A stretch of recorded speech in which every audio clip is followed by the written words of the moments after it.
विषय असा की आपलं जे पुनर्वसन आहे त्याला एक कलम असतं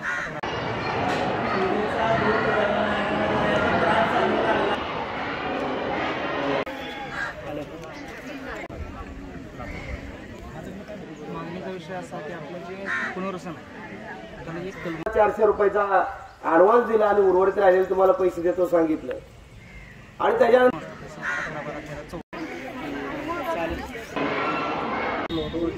खाली लागली तर म्हणजे तर तुमचं खाली आम्ही बंद करणार खाली नाही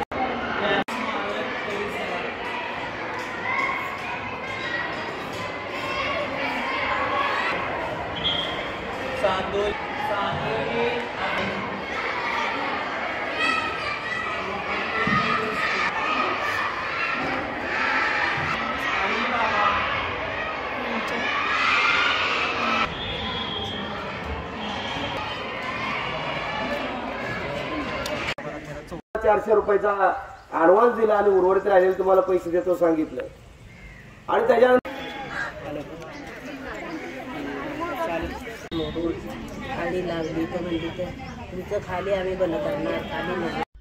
शिराळा तालुक्यातील मनदूर या ठिकाणी चांदोली प्रकल्पग्रस्तांचं गेल्या महिनाभरापासून आंदोलन सुरू आहे। उघड्यावरचं त्यांचं जीणं, त्यांची हाल अपेष्टा आणि प्रशासन त्यांची दखल घेत नाही अशा स्वरूपाच्या बातम्या दररोज वर्तमानपत्रातून येत आहेत। आमच्या शाळेच्या विद्यार्थ्यांनी या बातम्या वाचल्यानंतर त्यांना खूप वाईट वाटलं।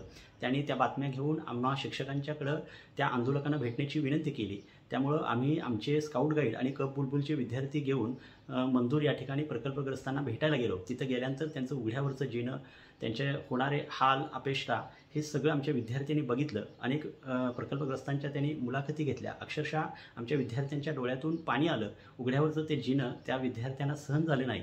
त्यामुळे शाळेत येऊन या विद्यार्थ्यांनी त्यांच्या समस्या आणि आपल्या भावना पत्रातून व्यक्त केलेल्या आहेत आणि ही पत्र जवळजवळ 100 ते 150 पत्र शासनाकडे पाठवलेली आहेत। शासनानं या विद्यार्थ्यांच्या भावना आणि प्रकल्पग्रस्तांच्या समस्या लक्षात घेऊन लवकरात लवकर या प्रकल्पग्रस्तांचा प्रश्न मार्गी लावा आणि लवकरात लवकर त्यांना घरी पाठवा अशी विनंती आमच्या या विद्यार्थ्यांनी पत्रातून सरकारकडे केली आहे।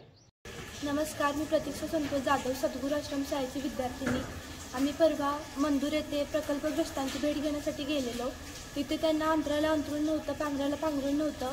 ते आसपासचा लाकूड फटा गोळा करून स्वतः जेवण खात होते। तिथे त्यांचं ते उघड्यावरचं थंडी वाऱ्याचं जीणं बघून मला खूप वाईट वाटलं। तिथे आम्ही त्यांची मुलाखतसुद्धा घेतली। त्यांचे बोल ऐकून माझ्या मनाला खूप लागलं। आम्ही शाळेत आलो। शाळेत आम्ही त्यांच्यासाठी पत्रसुद्धा लिहिलं। त्या पत्रातून आम्ही आमच्या भावना सरकारपर्यंत पोहोचवण्याचा प्रयत्न केला आहे। सरकारने आमच्या भावना समजून घ्याव्या, त्या प्रकल्पग्रस्तांच्या मागण्या पूर्ण कराव्या। त्यांनी त्यांचं घरदार सोडून ते आंदोलन करण्यासाठी बसले आहेत। त्यांची चिमुकली बाळ तिथे त्यांची वाट बघत आहेत। त्यांच्या वाटेकडे तिथे डोळे लावून बसले आहेत।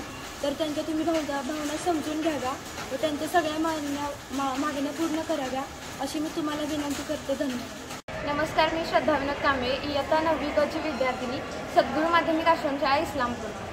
14 फेब्रुवारी रोजी आम्ही चांदोली येथे गेलो होतो। चांदोलीमधील मंदूर येथे गेलो।